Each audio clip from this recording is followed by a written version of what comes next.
पता है गड़बड़ कब होती है? जब ये जो एक्स होते हैं ना वो प्रेजेंट बनने की कोशिश करते हैं। अब सीरियल अनुपमा में भी तो कुछ ऐसा ही हो रहा है। नंदिनी का एक्स बॉयफ्रेंड जो है वो वापस आ गया है और आया है तो नेगेटिव अवतार में, यानी कि सारे सियापे अब इसी ने आके पाने।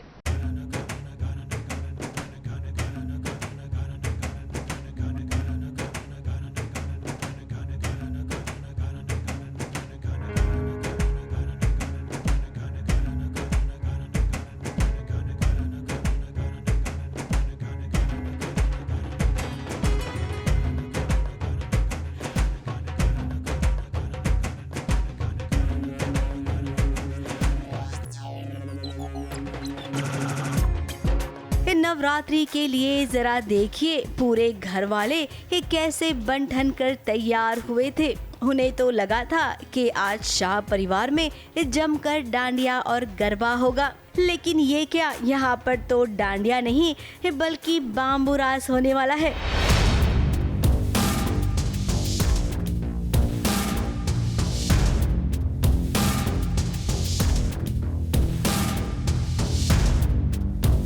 अब वो क्या है ना, 7 समुंदर पार से नंदिनी का एक्स बॉयफ्रेंड रोहन आ गया है और रोहन को पता चल गया है कि समर और नंदिनी का अफेयर चल रहा है। फिर क्या, उसने समर पर तो हमला किया ही था जिसमें वो कामयाब नहीं हुआ और वो अब आ गया है अनुपमा पर हमला करने के लिए।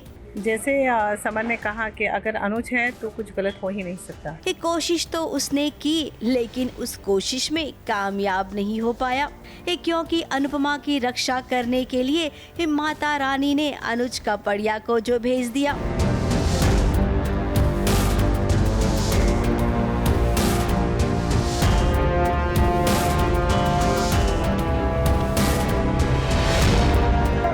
अनुज का किरदार ही ऐसा है कि वो प्रॉब्लम सॉल्वर है और या ये मैं कहूँ कि जहाँ अनुज जाता है प्रॉब्लम खुद ब खुद उसको ढूंढती हुई आ जाती है। बट एक चीज़ अच्छी है कि वो प्रॉब्लम सॉल्व करने की कोशिश करता है।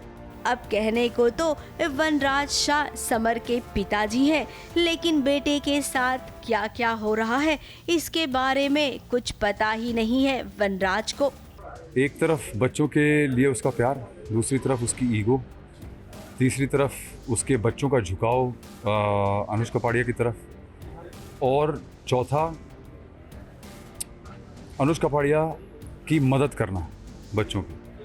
तो वो इतना हेल्पलेस फील कर रहा है इस वक्त कि उसे समझ नहीं आ रहा कि वो क्या कहे। यस, ये आई अग्री कि ये थोड़ा सा वैसा जोन है जहाँ पर एक फादर थोड़ा इनसिक्योर फील कर सकते हैं, because after all of course summer ने जो चीज़ की है, रोहन को जाके रोहन की पिटाई की है, और ऑफ कोर्स ये सारी चीज़ें वनराज को पता ही नहीं। खैर अनुज ने कुछ ऐसा धमकाया रौनक को कि अब वो यहाँ से 9-2-11 हो जाएगा। जिस काम के लिए वो आया था फिलहाल तो वो काम अधूरा रह गया। अब क्या पता मौका देखने के बाद वो दोबारा कोई ऐसी हरकत कर दे। इसीलिए हम तो कहेंगे कि शाह परिवार होशियार खबरदार। मुंबई से निशी मिश्रा के साथ एबीपी न्यूज़ रिपोर्ट।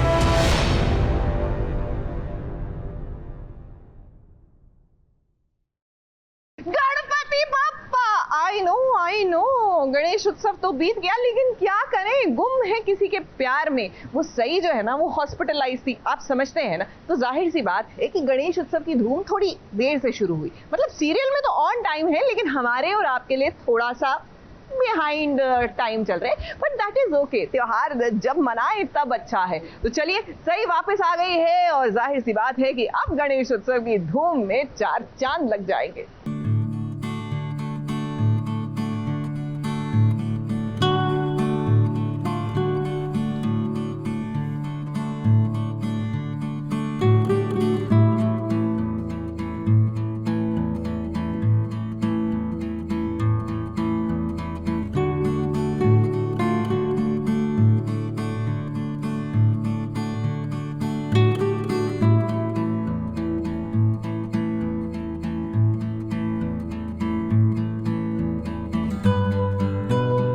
सही ठीक हो गई है तो भाई इसके लिए बप्पा का शुक्रिया अदा तो करना ही होगा। अब बुरा ना मानना चौहान परिवार वालों, आप सब ना थोड़े से लेट हो गए हैं, वो क्या है? अभी तो नवरात्रि भी खत्म हो गई है, माता रानी का भी विसर्जन हो गया है और आपके घर में अभी गणपति विसर्जन की तैयारी चल रही है। आपकी कहानी के हिसाब से तो जब पूरी दुनिया क्रिसमस पार्टी मना रही होगी तब आप दिवाली पार्टी मनाएंगे। खैर कोई बात नहीं, ये कहानी धीमी हो या तेज, ये टीआरपी तो आपके शो को मिल ही रही है। पाखी हो या करिश्मा, सब अपनी जिम्मेदारी निभा रही हैं। तो वहीं पे इस सही की सासू माँ को देखिए, वो भी कितनी खुश है। अभी तो बप्पा की विसर्जन की तैयारी है और मेरे लिए जो ये अभी जो अवसर है वो सबसे बड़ा ये है कि सही घर वापस आ रही है हॉस्पिटल से डिस्चार्ज होकर, तो वो एक खुशी का माहौल है और साथ में बप्पा की विदाई भी होगी, तो दोनों खुशियाँ एक साथ होंगी सेलिब्रेट। अब गणपति बप्पा के विसर्जन के दिन सब यही दुआ करेंगे कि सई और विराट के बीच जितनी भी गलत फहमियाँ हुई है ना, उनका भी विसर्जन हो जाए। वो क्या है ना, हम चाहते हैं कि नवरात्रि आए तो ये दोनों धमाल के साथ डांडिया और गरबा खेलें, एक नई शुरुआत करें। तो भाई सीरियल के राइटर साहब, आप सुन रहे हैं ना, अब नो रोना धोना, ओनली रोमांटिक गाना।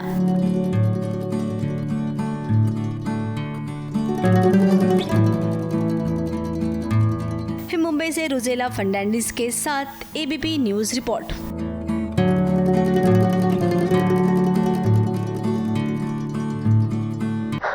The name is Preeta.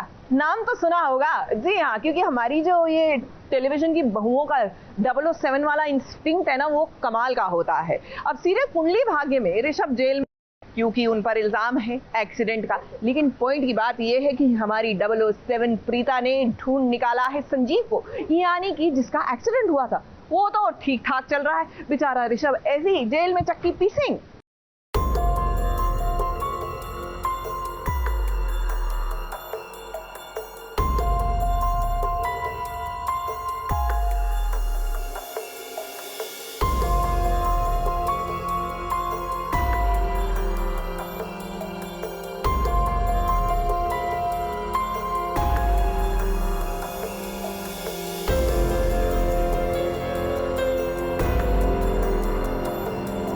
Rishabh Luthra jail में है, तो ऐसे में भला प्रीता बहुरानी कैसे चुप बैठ सकती है?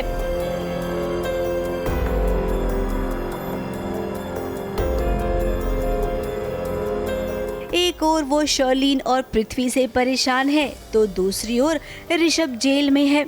अब करे तो क्या करे? खैर वो करेगी, उसे पता है जो करना है। देखो अभी माहौल थोड़ा सा गर्मा गर्म है। ऋषभ भैया जेल के अंदर है तो पूरी फैमिली बहुत टेंस है, पूरी कोशिश कर रही है किसी तरह भी वो बाहर निकलें। तो जेन्युइनली पूरी फैमिली बहुत डिस्टर्ब्ड है इस पूरे उसमें। बीच में छोटी सी बेबी है पीहू, जो घर में है, बाहर निकलने का मन करता है तो हम लोग बाहर आ जाते हैं थोड़ा मनोरंजन के लिए उसके लिए। फिलहाल अभी तो वो पीहू को लेकर मार्केट आई है। छोटी बच्ची को एक कैंडी फ्लॉस खिलाएगी, बलून दिलाएगी और फिर उसी के बीच प्रीता की नजर पड़ेगी उस इंसान पर जिसका नाम संजीव है।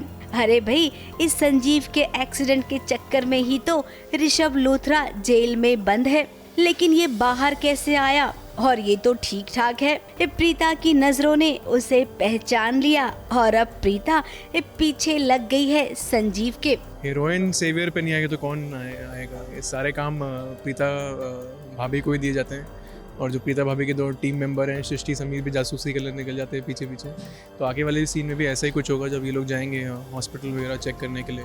यानी कि ये बहुरानी अब अपने काम पर लग गई है। तो भाई संजीव जी, अब तो आपकी खैर नहीं, क्योंकि पहले प्रीता आपको पकड़ेगी और आपके सहारे उन लोगों को जिन्होंने आपसे ये सब कांड करवाया है।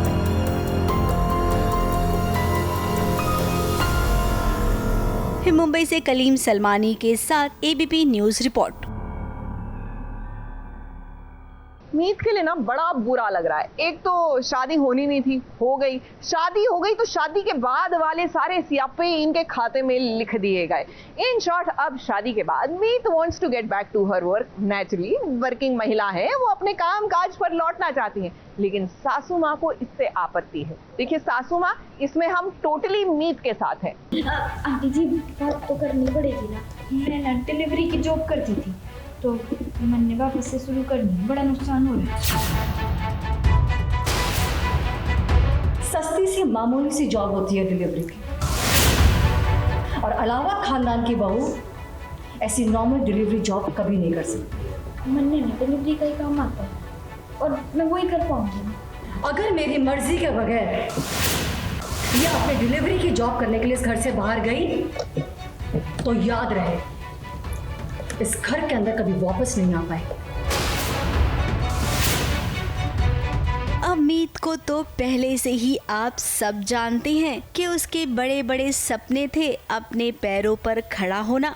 अब भले ही वो एक बड़े खानदान की हो गई हो, उसके ससुराल में दौलत की कोई कमी नहीं हो, अब ससुराल वाले पैसे वाले हैं ना, अमित तो नहीं, वो तो एक आत्मनिर्भर नारी बनना चाहती है जिसके लिए उसे काम करना है। लेकिन सासू माँ कहने को तो अपने आप को मॉडर्न दिखाती हैं, उन्हें लगता है कि वो हाई फाई हैं, लेकिन सॉरी सासू माँ, आपकी ये सोच एकदम घटिया है।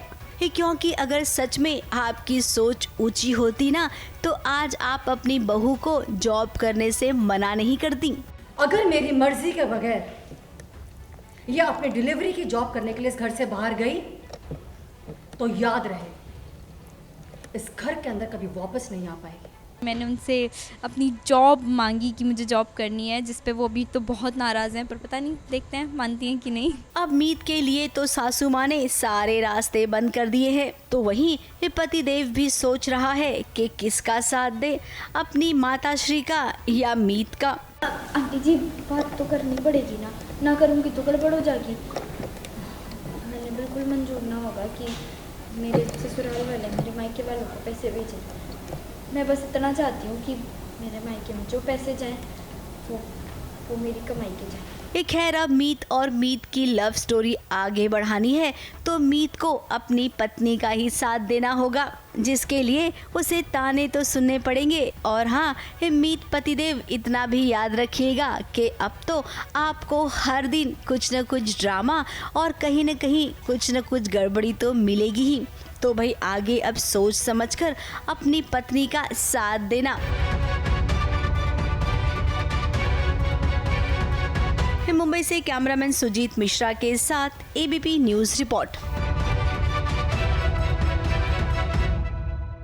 राम चाहे लीला चाहे राम। नहीं, राम लीला की बात होने वाली ना, इसलिए ये गाना याद हो गया। लेकिन वैसी वाली रामलीला नहीं, मतलब ये गाने वाली रामलीला नहीं, लेकिन पंड्या स्टोर जो पंड्या जी का बिल्कुल नहीं है, संदीप पंड्या का बिल्कुल नहीं है, उसमें रामलीला हो रही है। आई नो नवरात्र भी खत्म हो चुके हैं, दशहरा भी हो चुका है, लेकिन दिवाली आने वाली है। रिमेंबर, मैं जनक पुत्री सीता अपने प्रभु श्री राम के साथ कदम से कदम मिलाकर वनवास जाऊंगी। पिताजी का आदेश है कि हमें आज ही वनवास के लिए प्रस्थान करना। शत्रुघ्न, तुम क्यों वनवास जाओगे? क्या पूरी अयोध्या अपने राजकुमारों के बिना रहेगी? तुम वापस जाओ। राम क्या है राम जी? कपड़े हैं वापस से शत्रुघ्न माते ना जाओ माते। इसके साथ साथ राधिका जी की संतुलन खराब हो चुका है। पहले आप लोग आपस में डिसाइड नहीं कर रहे थे कि कौन क्या बोलेगा।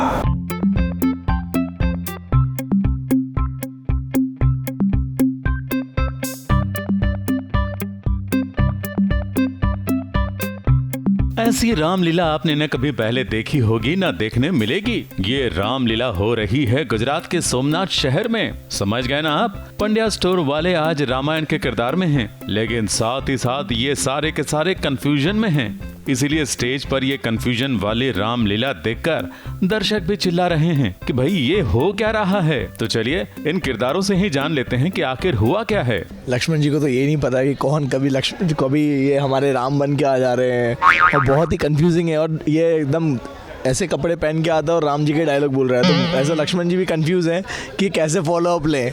राम भगवान जी के बिना रामलीला हम कैसे करेंगे?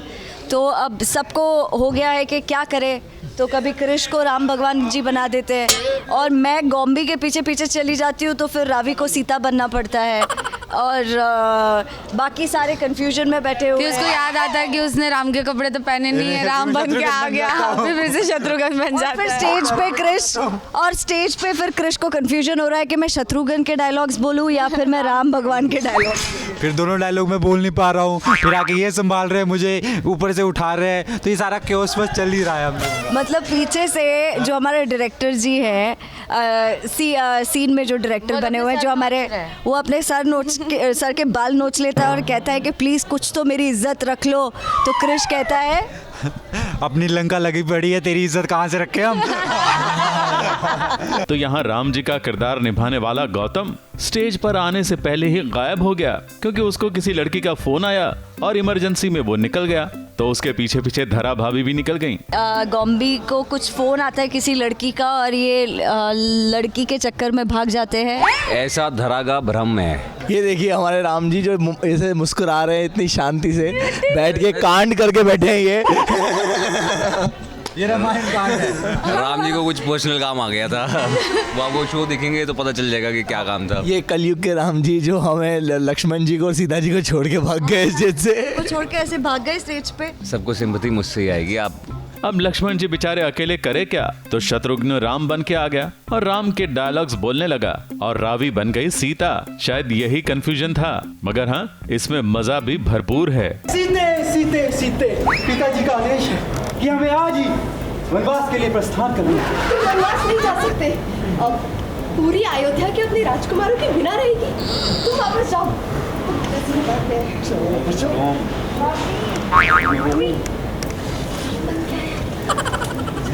तो पंड्या स्टोर वालों की ये रामलीला सच में बहुत अनोखी है, जो दर्शकों को खूब भाएगी और पेट पकड़कर हंसाएगी। पर्दा डालो यार, अबे पर्दा डाल यार।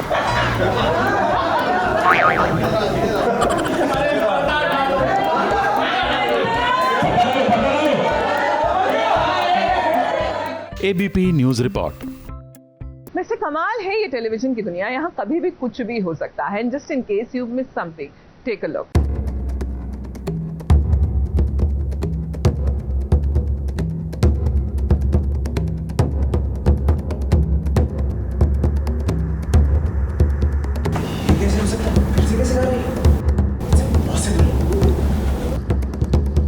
मुद्दई लाख बुरा चाहे तो क्या होता है, वही होता है जो मंजूरे छोटे पर्दे की बहू रानी चाहे। अब दुश्मनों ने तो पूरा बंदोबस्त कर रखा था कि कॉन्सर्ट में रुद्र गा ही नहीं पाए।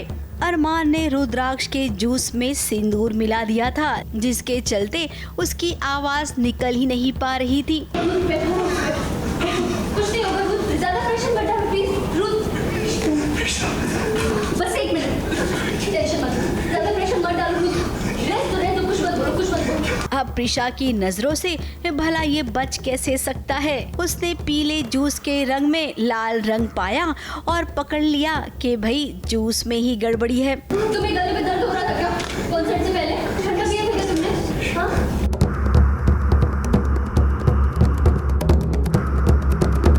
इसलिए तुम्हारे जूस में सिंदूर मिलाया था ताकि तुम गाना हो। ये सब मत सोचो, मैंने मेडिसिन मंगवाई है। फिर क्या, फटाफट से उसने डॉक्टर का बंदोबस्त किया। सब कुछ ठीक हुआ और उसके बाद रुद्राक्ष का कॉन्सर्ट सुपर हिट हो गया और रुद्राक्ष के साथ साथ प्रिशा भी सुपर हिट हो गई, क्योंकि उसी की वजह से रुद्र गाना गा सका।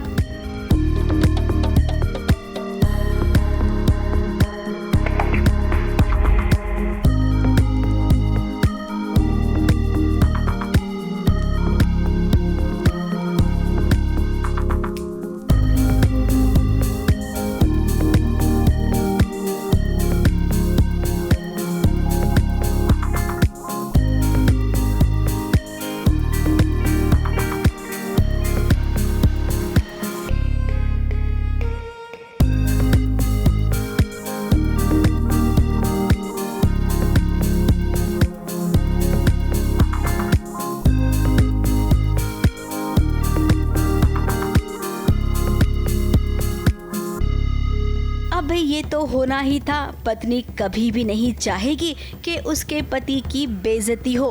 खैर अब बेइज्जती तो होगी अरमान की, क्योंकि रुद्र ने जब अपने मैनेजर से पूछा कि भाई बताओ तूने ऐसा क्यों किया। हालांकि उस वक्त मैनेजर ने कुछ नहीं कहा, लेकिन हम जानते हैं कि बहुत जल्द ये पता चल जाएगा कि जूस में सिंदूर मिलाने वाला अरमान था और दूसरा कोई नहीं। मुंबई से कैमरामैन सुजीत मिश्रा के साथ एबीपी न्यूज रिपोर्ट। सीरियल ये है चाहते में लीजिए अरमान के अरमान पूरे होते हुए नजर आ रहे हैं। यही तो प्रॉब्लम है। देखिए जो पति पत्नी जो हैं ऐसे लोगों के झांसे में आ जाते हैं ना, तभी सारी प्रॉब्लम शुरू होती है। भाई आपको पता है अरमान के पास और कोई काम नहीं है सिवाय आप दोनों को अलग करने के, तो क्यों गलतफहमियों का शिकार हो रहे हैं।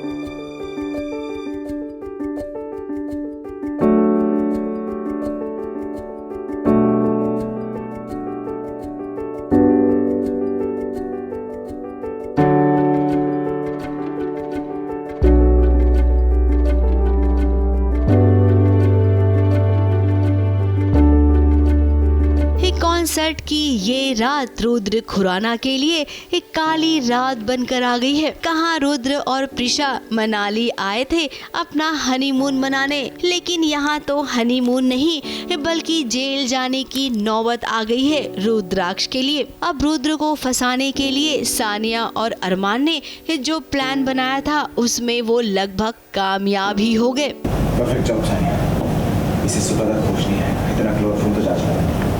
चलो आगे काम करते हैं। रुद्र को पहले तो नशा दिया, उसके बाद उस पर हमला किया और सानिया के गले पर चाकू के निशान कर दिए। अब सबको ये लगेगा कि रुद्राक्ष ने नशे की हालत में सानिया का खून कर दिया। क्या है ये अरमान? नहीं है, रिलैक्स। इसके असर से तुम्हारी दिल की धड़कन, पल्स कुछ टाइम के लिए रुक जाएगी। सबको लगेगा जैसे तुम मर गई। पुलिस को जैसे ही यकीन आता है कि तुम मर चुके हो, तुम्हें ऐसा गायब हो जाना, लड़ूंगा वापस। मैंने तुम्हारे लिए प्रॉपर्टी के पेपर ऑलरेडी ट्रांसफर किए। So just relax and trust me, no worry. Prisha हैरान परेशान है कि रुद्र है कहाँ। उसे क्या पता कि रुद्र के साथ तो बहुत कुछ हो गया। खैर अब पुलिस आएगी, मामला आगे तक बढ़ेगा। टीवी की बहू को एक बार फिर से जासूसी करने का मौका मिलेगा और फिर आप ही सोचिए जब बहू रानी जासूसी करेगी तो भाई उसके पति को कैसे कुछ हो सकता है। ABP news report. अच्छा वो जो गाना है ना, वो पहली बार जब हम मिले, यकीन मानिए ऐसे ही नहीं लिखा गया है, क्योंकि वो जो पहली बार आप किसी से मुलाकात करते हैं, पहली बार आपका दिल टूटता है, पहली बार कोई आपको खत लिखता है, एक्सेट्रा एक्सेट्रा एक्सेट्रा, वो बड़े ही स्पेशल मोमेंट्स होते हैं। तो बस आज टब्बर के रणवीर शौरी के साथ भी हम वो स्पेशल फर्स्ट वाला खेल खेलेंगे। जाने तो सही कि इनके स्पेशल फर्स्ट कौन कौन से थे।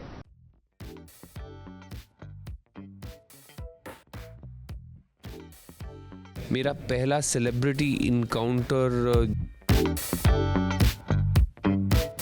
गुड रूमर मैंने जो अपने बारे में सुना है, मैं सोशल मीडिया पे गालियां खाने नहीं आता।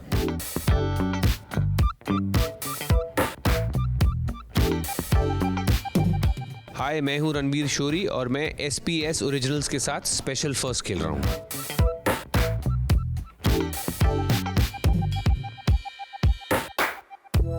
मेरी पहली सैलरी थी 4,000 रुपये महीने,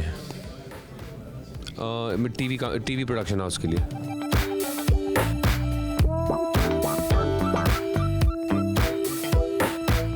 मेरा पहला सेलिब्रिटी इनकाउंटर जिसने मेरे पे जो मुझे याद है और बड़ा इम्पैक्ट हुआ था, वो थे स्टिंग, जो कि बहुत बड़े पॉप स्टार हैं, ब्रिटिश पॉप स्टार हैं, रॉक एंड पॉप स्टार हैं। उनको मैं मिला था चैनल V अवार्ड्स पे, और उनके साथ मेरी एक फ़ोटो भी है जो भी मुझे अभी तक मैं बहुत चेरिश करता हूँ।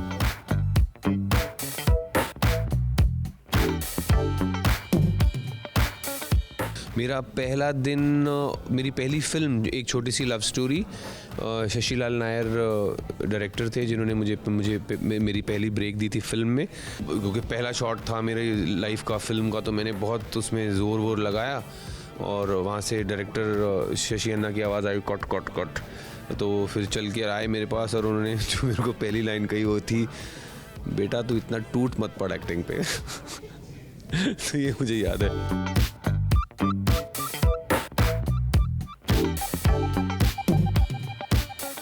नहीं, पुराना बचपन से लेकर जीनत अमान, मधुबाला, बट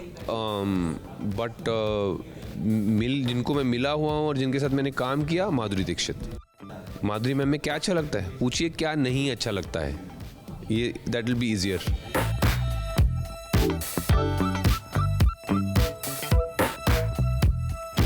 कैमरा के पीछे काम करना बंद करके सिर्फ फोकस करूं कैमरा के आगे अपने करियर पे, वो फियर बहुत ज़बरदस्त था, बिकॉज मैंने बहुत लोगों को बर्बाद होते देखा था और इस चीज़ से मैं डरता था बहुत, फेलियर से। सो failure is my biggest fear.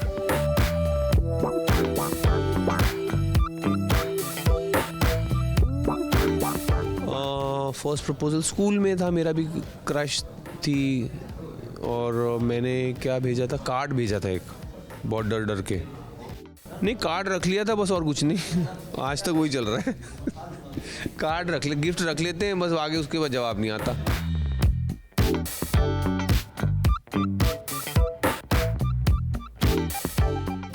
Good rumour मैंने जो अपने बारे में सुना है वो ये है कि मैं बहुत अच्छा एक्टर हूँ, और बैड रूमर जो मैंने अपने बारे में सुना है वो ये है कि मैं बहुत ही घटिया इंसान हूँ। देखिए, अगर आपके पास फैमिली और फ्रेंड्स हो ना तो ये चीज़ें नहीं ज़्यादा इफ़ेक्ट करती, बट दैट डजंट मीन कि बिल्कुल इफ़ेक्ट नहीं करती, because it does matter to me कि लोग मुझे गलत तो नहीं समझ रहे। हाँ, नहीं, कभी कभी सोशल मीडिया पे मैं कुछ ज़्यादा बोल जाता हूँ, एक्चुअली क्या होता है ना, वो it's a thin line between formal and informal. So कभी कभी ज़्यादा इनफॉर्मल हो जाता है, इनफॉर्मल होने के चक्कर में। और and sometimes I feel people draw it out of you also, because social media पे आपको ऐसी ऐसी चीज़ें सुननी पड़ती हैं ना, तो आपका भी दिल करता है यार ये अगर बोल सकता है तो मैं क्यों नहीं बोल सकता। बट पॉइंट इज़ आप नहीं बोल सकते बिकॉज आप सॉफ्ट टारगेट हैं। so, वो तो अनोनिमस लोगों का nobody will say anything, but क्योंकि आपका कोई एक आइडेंटिटी है तो आप पे ज़्यादा वो होता है।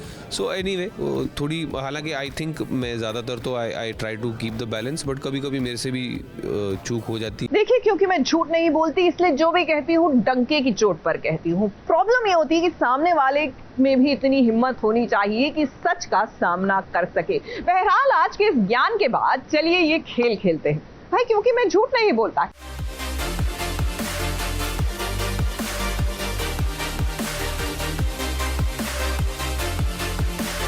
जब मुझे पॉपुलैरिटी का फायदा उठाना है ना तो मैं ऐसा करता हूँ।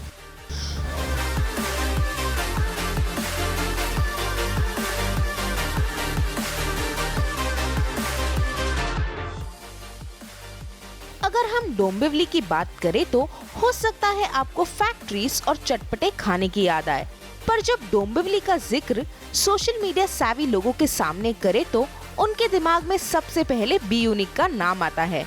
जी हाँ, अपने अतरंगी स्टाइल से यूट्यूबर और social media content creator be unique यानी निकुंज लोटिया ने डोंबिवली को वर्ल्ड फेमस कर दिया है।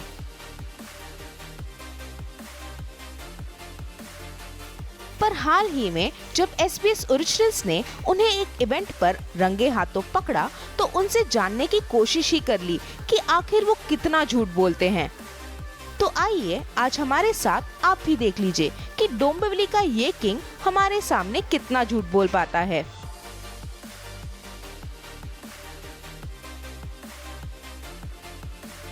आपका नाम क्या? राकेश रोशन। क्या आपने आपका नाम कभी गूगल किया है? नहीं। पॉपुलैरिटी का फायदा उठाया है?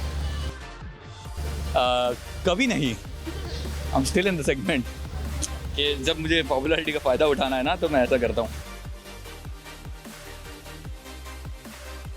अरे नो यार कभी आपने शॉपलिफ्टिंग की है? नहीं।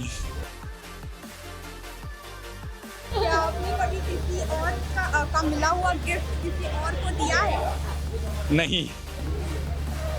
कभी पब्लिक में फ्लर्ट किया है? नहीं। किसी और को ब्लेम किया है? नहीं, कभी नहीं। तो जाना कभी काम किया था, ट्रेन में, बस में काम क्या सब जगह। कभी लिविंग क्वार्टर यूज किया है? कभी नहीं। वो मतलब बंद हो जाता ना जब, तभी ऐसा कि पूरा मैं एक मॉल में था और वो बंद था मॉल, तो तभी ऐसा। कभी आपने पब्लिक में कोई हरकत की जिससे आप एम्बैरेस फील हुए? कभी नहीं। हर इंसिडेंट? अरे ऐसे तो मतलब have a history of drinking and doing हरकत। मैं एक बार ऐसा पी के गोवा चला गया था और 1 साल बाद आया वापस। कभी किसी नॉन पर्सन को पब्लिकली जानबूझ के इग्नोर किया है? हाँ। कौन था? नहीं किया है एक्चुअली, मैं नहीं करता, ऐसा नहीं करता मैं। क्या आपने किसी मतलब मिमिक्री की है? नहीं, मतलब मैं खुद मेरे को खुद का मिमिक्री करने को नहीं आता है। मेरे को ऐसा बोल दिया लास्ट टाइम क्या बोला था वापस बोल, वो नहीं होता मेरे से, मैं कहाँ से करूँ, नहीं करता। वेल, निक के इन आंसर्स के बाद हम उनको उनके ही स्टाइल में रिप्लाई करना चाहते हैं, आला मोटा शाना।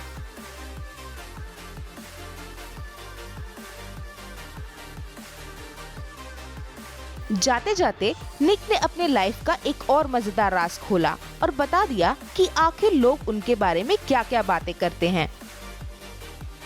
मैंने ना मतलब जब मैं जस्ट चालू किया था तो लोग ऐसा बोलते थे, अरे यार ये तो बहुत कमा रहा है यूट्यूब से, इसको 1 व्यू का 1 रुपया मिलता, तो अगर इतना पैसा है मेरे पास तो मैं यहाँ क्या कर रहा हूँ, मैं इधर कटिंग पी रहा हूँ और लोग ऐसा बोल रहे हैं। मतलब नहीं यार, ऐसा अभी भी मतलब कटिंग पी रहा हूँ वो तो है, बट ऐसा बहुत वियर्ड रूमर्स रहते हैं मेरे बारे में।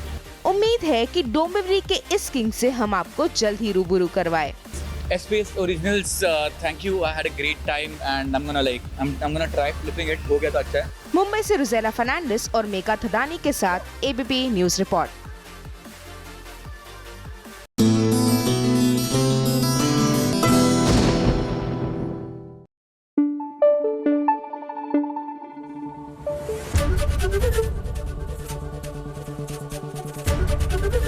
ABP न्यूज आपको रखे आगे।